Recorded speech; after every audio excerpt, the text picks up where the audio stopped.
Baik, Assalamualaikum warahmatullahi wabarakatuh. Jumpa lagi di segmen ini karena sudah lama kita tidak bikin konten. Saya terkendala di kesibukan tugas, susun laporan dan lain-lain. Jadi mohon maaf karena baru upload di saat ini.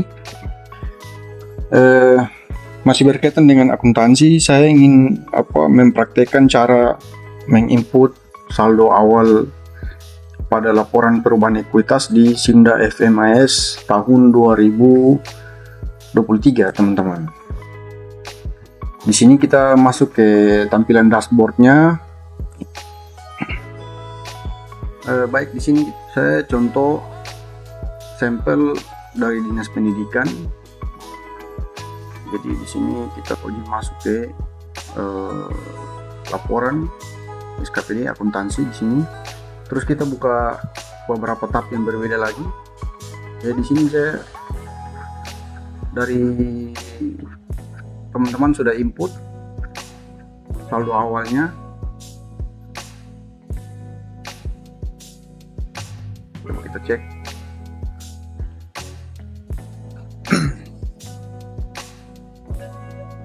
Baik, di sini saya contoh sampel dari Dinas Pendidikan. Jadi di sini kita uji masuk ke laporan SKPD akuntansi di sini. Terus kita buka beberapa tab yang berbeda lagi. Ya, di sini saya dari teman-teman sudah input saldo awalnya. Coba kita cek.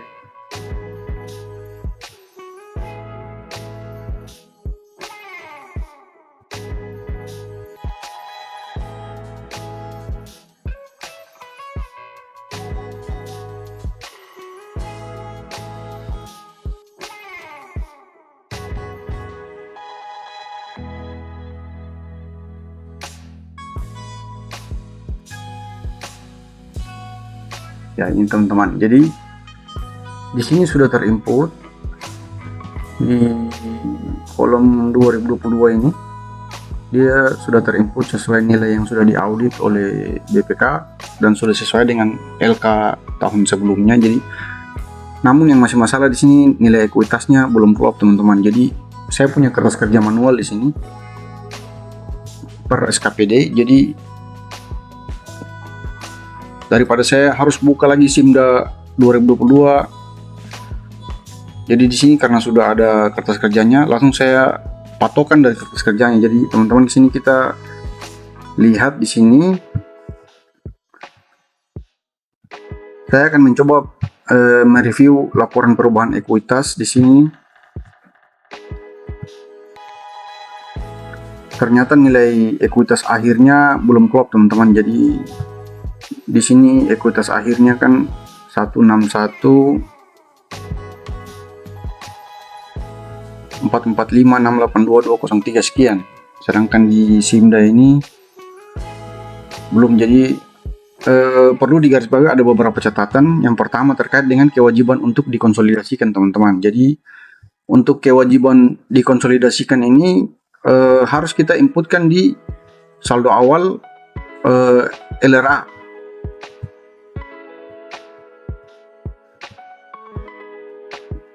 Kita inputkan dulu di saldo awal LRA, kita pakai akun surplus defisit ini ya, teman-teman. Saldonya di kredit. Setelah sudah kita input di posisi saldo awal LRA, baru dia bisa nampak di laporan perubahan ekuitas di bagian kewajiban untuk dikonsolidasikan. Di sini nilainya sudah masuk sama seperti di kertas kerja 88757.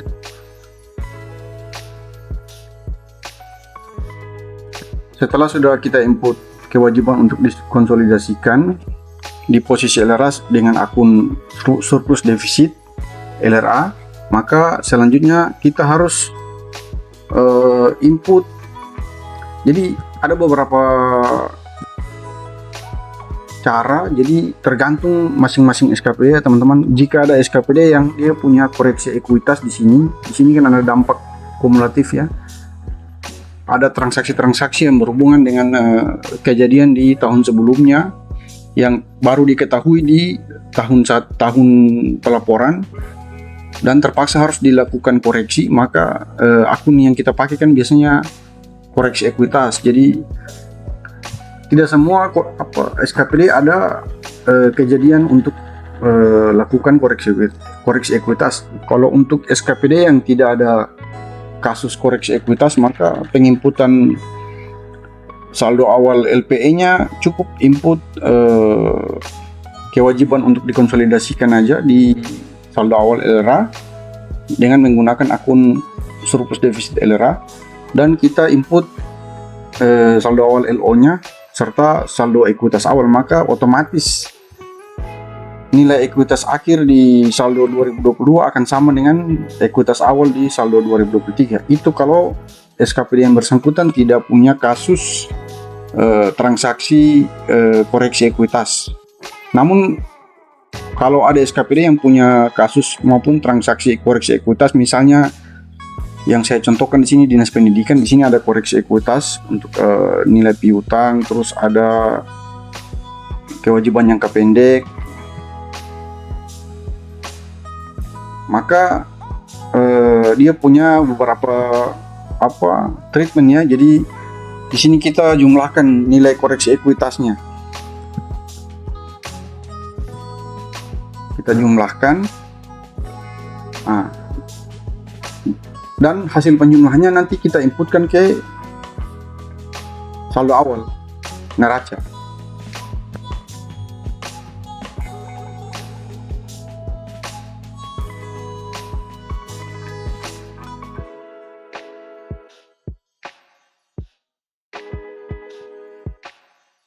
Jadi di saldo awal neraca ini kita akan memilih kode rekening koreksi ekuitas.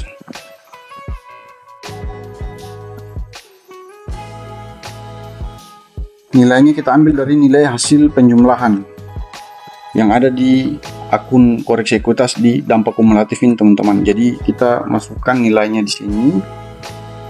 Saldonya kita kasih kredit, saldo normalnya. Setelah itu kita input nilai ekuitas akhirnya. Ini ada catatan penting di sini teman-teman. Jika seperti saya jelaskan sebelumnya, kalau ada kasus koreksi ekuitas di SKPD yang bersangkutan, misalnya Dinas Pendidikan, maka kita tidak bisa input nilai ekuitas akhir ini sebesar nilai yang ada di ekuitas akhir di LPE ini masuk ke SIMDA. Maka yang terjadi akan ada selisih. Yang kita lakukan adalah harus kita kurangi. Jadi kita kurangi dulu nilai ekuitas akhir ini, dikurangi dengan nilai koreksi ekuitas yang tadi sudah kita inputkan teman-teman. Baru kita input.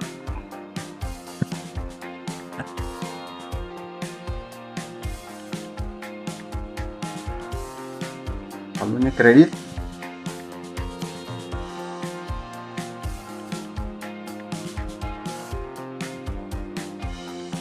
Pilih ekuitas.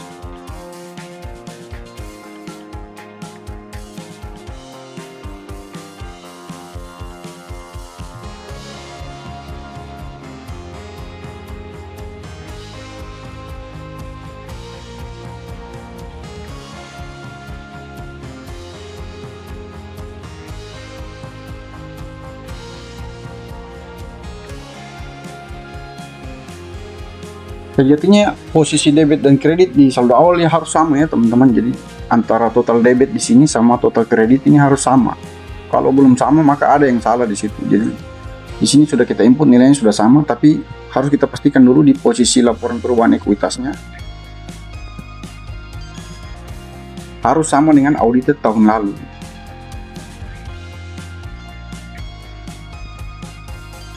Satu 203,79. Jadi ini sudah oke ya teman-teman. Ini juga sudah sama dengan saldo ekuitas awal. Coba kita cek di posisi neraca apakah dia sudah balance. karena kalau cuman berpatokan ke laporan perubahan ekuitas saja belum tentu benar ya teman-teman. Nah, ini di posisi 2022 ini sudah oke juga, antara aset berbanding kewajiban ekuitas juga angkanya sudah klop, dia sudah sama dengan posisi, coba kita lihat kertas kerja kita.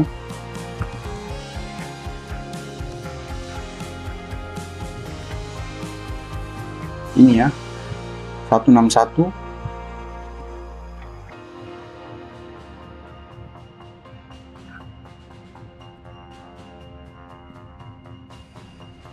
Satu enam satu lima lima empat 612 907,79 ekuitasnya dan kewajibannya juga 161 554 612 907,79. Jadi ini sudah oke. Ini contoh ya, contoh untuk SKPD yang punya kasus untuk transaksi koreksi ekuitas, maka ada perlakuan treatment khusus. Ada catatan tambahan lagi di posisi laporan perubahan ekuitas ini ya teman-teman, jangan lupa koreksi ekuitas yang ada pada LPE yang sudah kita inputkan di posisi neraca yang tadi, ini dia akan terbawa di posisi 2023 teman-teman. Maka kita harus lakukan jurnal koreksi untuk mengeliminasi nilai koreksi ekuitas yang kita inputkan sebelumnya ya. 629 ini harus kita jurnal secara manual. Jurnalnya pakai tanggal 1 Januari 2023.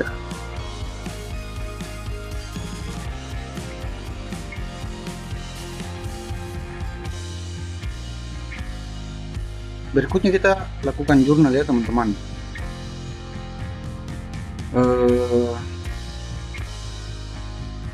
Untuk mengeliminasi nilai koreksi ekuitas yang sudah kita input tadi, dia akan terbawa ke tahun 2023 ya. Jadi harus kita lakukan eliminasi.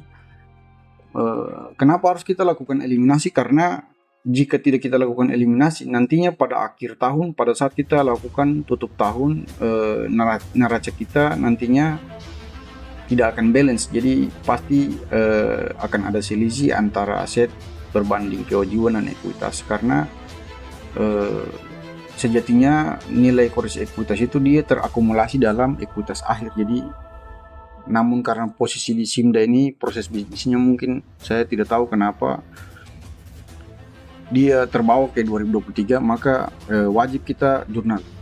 Jurnalnya bagaimana? Kita jurnal pakai tanggal 1 Januari. Saya langsung coba praktekkan di sini supaya teman-teman sekalian bisa lihat.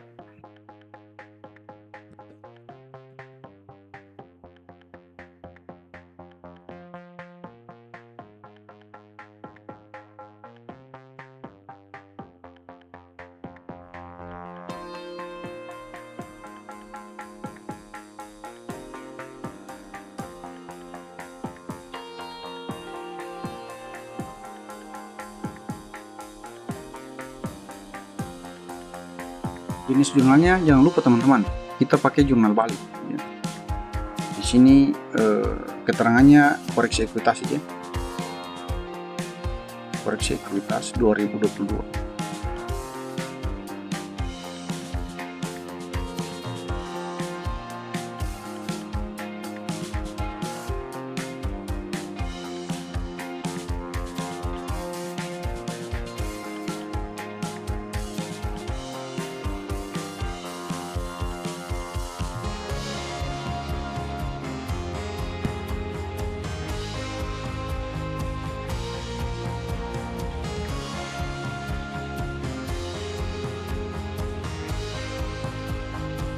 Jadi antara Simda 2023 dan Simda FMIS 2022 memang kayaknya ada perbedaan.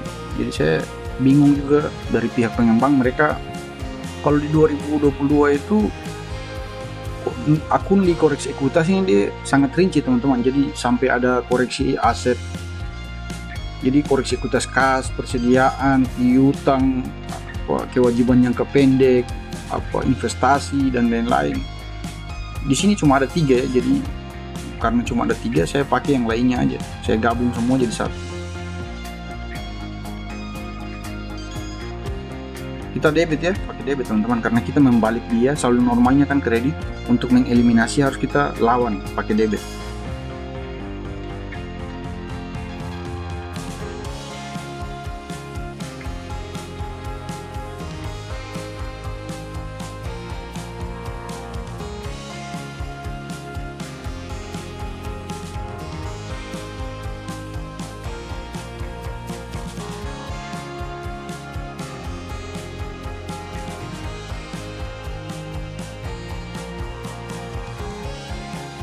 Koreksi ekuitasnya di debit, ekuitas di kredit, jurnal balik. Setelah selesai kita posting, lakukan posting, dan kita lihat hasilnya.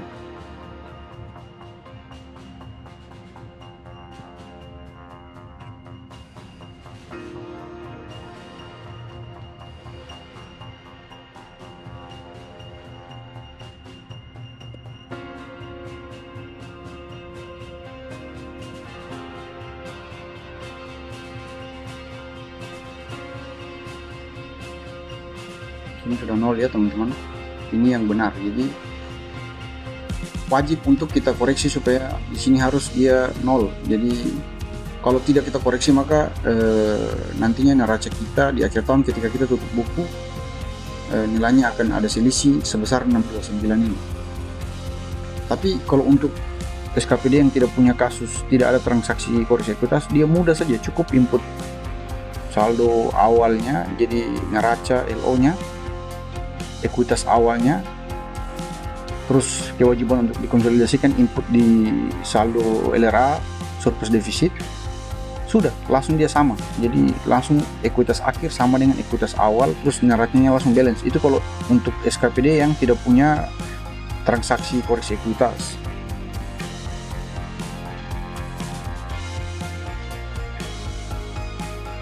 Mungkin itu saja. Bagi teman-teman yang punya pendapat lain atau ingin berkomentar, silakan tulis di kolom komentar ya.